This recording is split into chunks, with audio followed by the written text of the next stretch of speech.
नमस्कार। आज की वीडियो में हम ज्वालामुखी के बारे में देखेंगे कि ज्वालामुखी है क्या और इसके प्रकार को देखेंगे कि कितने प्रकार हैं और विश्व में कौन कौन सी ज्वालामुखी है उसके बारे में भी हम देखेंगे।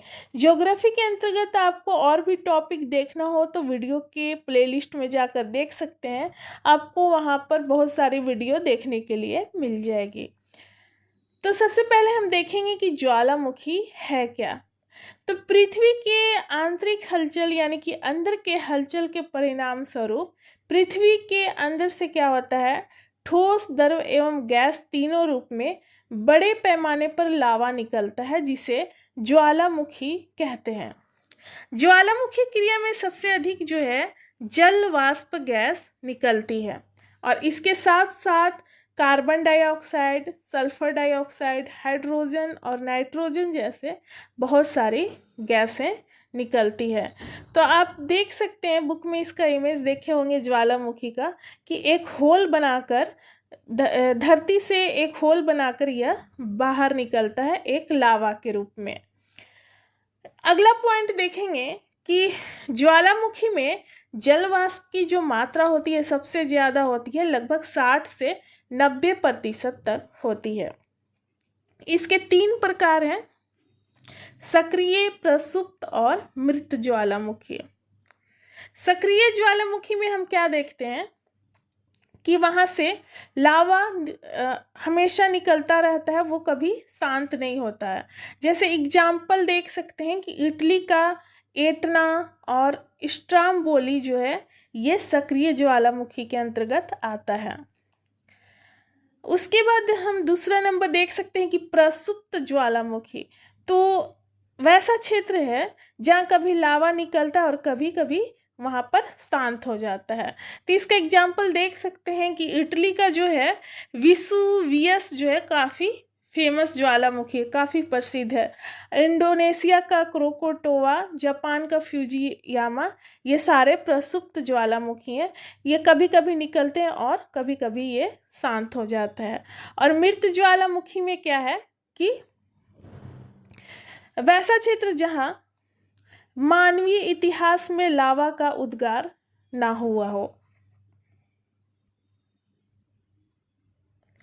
अर्थात ऐसे ज्वालामुखी जो कई वर्षों से वह एक्टिव यानी सक्रिय नहीं हुआ है और जिनके भविष्य में भी वो कभी सक्रिय होने की संभावना नहीं है, तो जिसे इसके कारण इसे शांत एवं मृत ज्वालामुखी के नाम से जाना जाता है।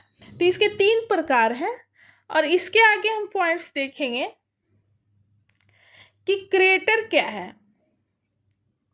तो ज्वालामुखी के कप के आकार के मुख को क्रेटर कहा जाता है। जब अंदर से ज्वालामुखी निकलता है तो ये कप का आकार का रूप धारण कर लेता है जिसे हम क्रेटर कहते हैं। मैग्मा क्या है? तो मैग्मा चट्टानों का पिघला हुआ रूप है जो पृथ्वी के सतह के नीचे निर्मित होता है। यानी कि जो ज्वालामुखी के दौरान लावा निकलता है वो क्या होता है कि फैल जाता है, जिसे हम मैग्मा कहते हैं। पृथ्वी के सतह के ऊपर वो फैल जाता है। अगला नंबर है लावा क्या है। तो मैग्मा के बाहर निकलने वाला रूप यानी कि जो निकलता है धरती के अंदर से मैग्मा, उसी को हम लावा कहते हैं और जब वो फैल जाता है पृथ्वी के सतह पर उसे मैग्मा कहते हैं और जो मैग्मा के बाहर निकलने वाले रूप को लावा कहते हैं। तो लावा और मैग्मा में यही अंतर है कि जो बाहर निकलता है वो छिद्र से, होल से, जिसे हम लावा कहते हैं, और मैग्मा जो है चट्टान का पिघला हुआ रूप है यानी कि वो निकलने के बाद पृथ्वी के सतह पर फैल जाता है, उसे हम मैग्मा कहते हैं। सिंडर क्या है? तो बाहर हवा में उड़ा हुआ लावा शीघ्र ही ठंडा होकर छोटे ठोस टुकड़ों में बदल जाता है जिसे हम सिंडर कहते हैं। इसके 3 प्रकार हैं, सक्रिय यानी कि यह निरंतर यहाँ पर लावा का प्रवाह होता रहता है। प्रसुप्त में है कि कभी कभी यह निकलता है और कभी कभी यानी कि यह लावा निकलता है और कभी कभी शांत हो जाता है। और तीसरा है शांत या मृत ज्वालामुखी। तो जो कई वर्षों से सक्रिय यानी कि ये निकलना बंद कर दिया है और भविष्य में निकलने की भी संभावना इसकी कम है, जिसे हम मृत ज्वालामुखी कहते हैं। इसके वितरण देखेंगे। सबसे ज्यादा ज्वालामुखी जो है प्रशांत महासागर में देखने को मिलता है। विश्व का सर्वाधिक ज्वालामुखी इसी क्षेत्र में उत्पन्न होते हैं। परिप्रशांत मेखला के अंतर्गत देखेंगे लगभग यहाँ पर 75% ज्वालामुखी आते हैं। इसे प्रशांत महासागर की अग्नि श्रृंखला या अग्निवलय भी कहते हैं। एग्जाम में पूछा जाता है कि अग्नि श्रृंखला किसे कहा जाता है, तो प्रशांत महासागर को कहा जाता है। दूसरा नंबर इसके अंतर्गत है मध्य महाद्वीपीय पेटी। तो इसका विस्तार जो है केनारी द्वीप से इंडोनेशिया तक है। ये भी क्वेश्चन बहुत बार आया है कि विश्व का सबसे ऊंचा जागृत यानी एक्टिव ज्वालामुखी कौन सा है, तो कोटोपैक्सी जो कि इक्वेडोर में है। और सबसे ऊंचा ज्वालामुखी पर्वत, ये भी काफी बार एग्जाम में पूछा गया है, तो एकांकागुआ जो कि चिली में है। अब हम देखेंगे कुछ प्रमुख ज्वालामुखी जो कि काफी इंपॉर्टेंट है एग्जाम की दृष्टि से।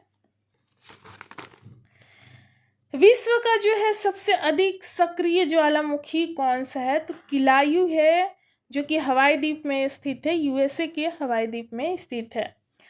हम संयुक्त राज्य अमेरिका के अंतर्गत ज्वालामुखी के नाम देखेंगे, जैसे किलायू है, मोनोलोआ है, सेंट हेलेंस है।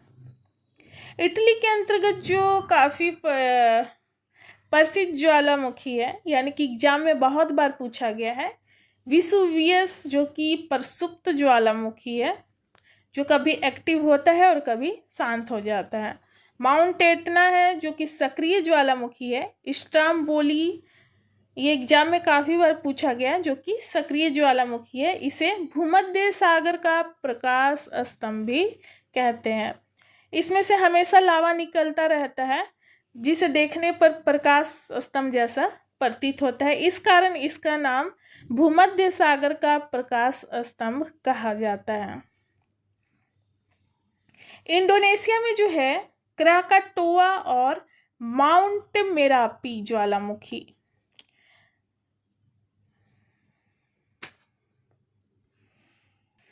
इसके बाद जो है देवबंद नहीं है, ये देवबंद है, मिस्टेक हो गया है तो आप सुधार लेंगे, जो कि ईरान में है। पोपा ज्वालामुखी म्यांमार में है। किलीमंजारो जो है तंजानिया में है। माउंट एरबुस जो है अंटार्कटिका में है। यह अंटार्कटिका महाद्वीप का एक अकेला सक्रिय ज्वालामुखी है। जापान में हम देखेंगे फ्यूजियामा तथा माउंट एसो ज्वालामुखी जो है जापान में है। उसके बाद अंडमान निकोबार में देखेंगे नारकोंडम तथा बैरन ज्वालामुखी। बैरन ज्वालामुखी जो है भारत का एकमात्र सक्रिय ज्वालामुखी है। ये एग्जाम में पूछा गया है कि भारत का एकमात्र सक्रिय ज्वालामुखी कौन सा है, तो बैरन ज्वालामुखी जो है भारत का एकमात्र सक्रिय ज्वालामुखी है। तो यहाँ पर यह टॉपिक हमारा समाप्त होता है। अगला टॉपिक जो रहेगा हमारा ज्योग्राफी के अंतर्गत वह रहेगा वन और वनों के प्रकार के बारे में हम देखेंगे। तो यहाँ पर हमारा वीडियो समाप्त होता है। मिलते हैं अगले वीडियो में। धन्यवाद।